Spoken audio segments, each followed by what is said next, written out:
This is my Happy Halloween post. I'm going as a parking lot attendant. Even though it's been over years since I've actually worked in the parking lot, volunteered in the parking lot, I still had the vest in my closet. So I thought, hey, let's put on a vest. And that's the easiest costume because, look, I'm wearing jeans and I got a t-shirt on underneath this hoodie. So all I had to do was put on a vest. But it stands out. Yeah, the safety orange, I like to say it increased visibility by 10%. Or I had some weird thing. I wrote a book about being a parking lot attendant, literally. Um,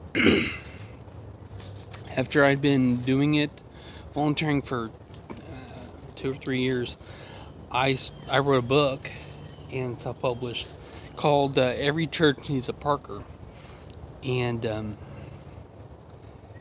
not very mature. I didn't really get deep into the subject, which I think it's true that every church needs a parker, and by such I mean not necessarily someone who parks the cars, because drivers usually know how to park the cars, but someone who assists people, who direct people, and who greet people.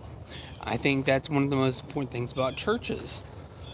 Um, even not being a strong believer, I'm still very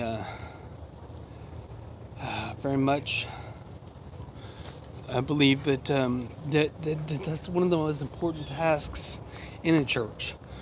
I mean, is helping people bring in it's a Parker smiles, greets people, helps people feel comfortable, softens the heart for what happens on the inside of the church. Basically, the preacher does a good job, but if the person doesn't get in the church, then they can't be helped. And so I believe that they only need Parkers.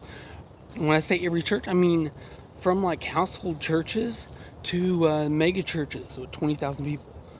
Of course, that point you need a team of like 100 Parkers out in the parking lots, and they have radios and they talk to each other, and it's coordinated.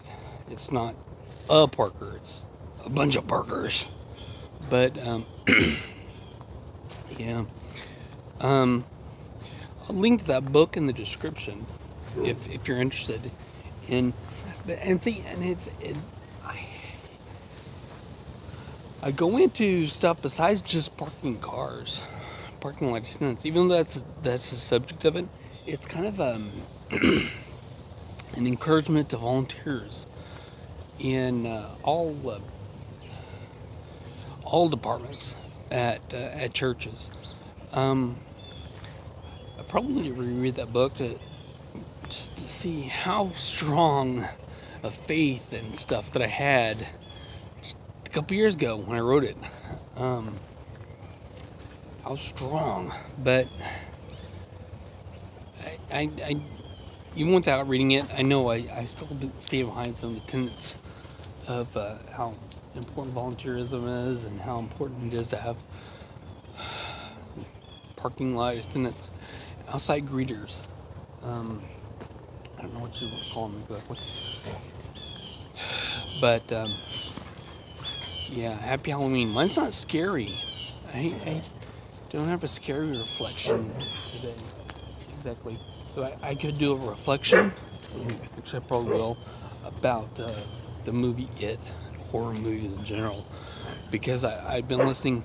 I listened to the Ear Biscuits podcast with Rhett Link, and the one that I'm on now. I don't know if it's the newest one or not. I just have like a listen later on Stitcher.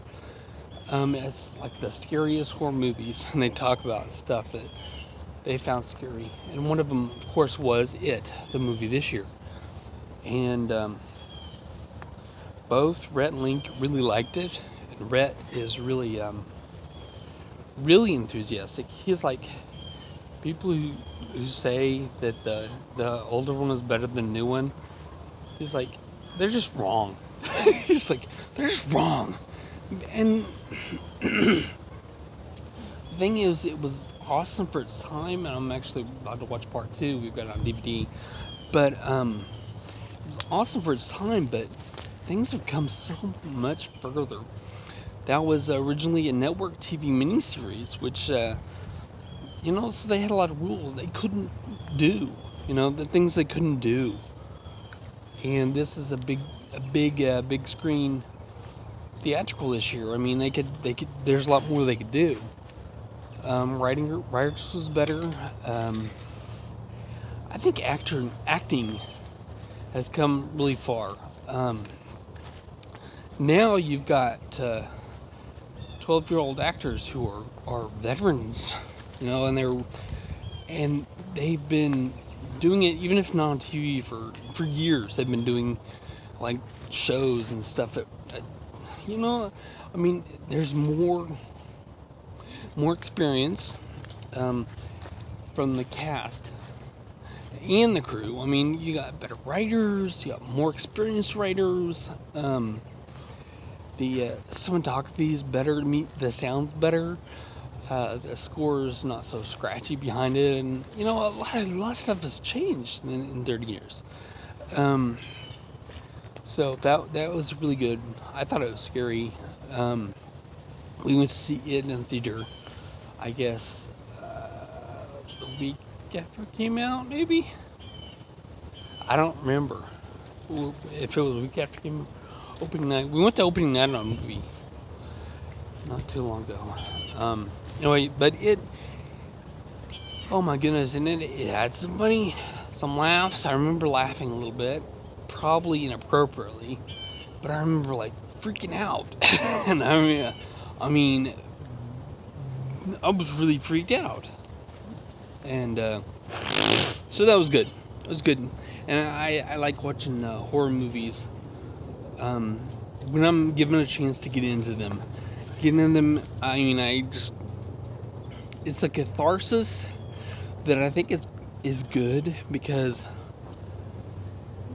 in theory it's a movie, so you know that it's not going to happen. But I think a lot of people get so wrapped up in it, they start getting scared when they leave the theater that there's going to be somebody under their car, or that someone's going to jump out at them. I mean, and that emotional, what is it? It's like an adrenaline rush. I think that's one reason why people like movies. That's why I like them, because it gets me going.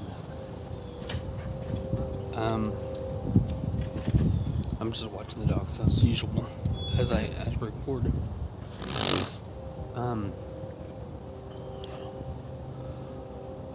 But that's all I have to say about that for now.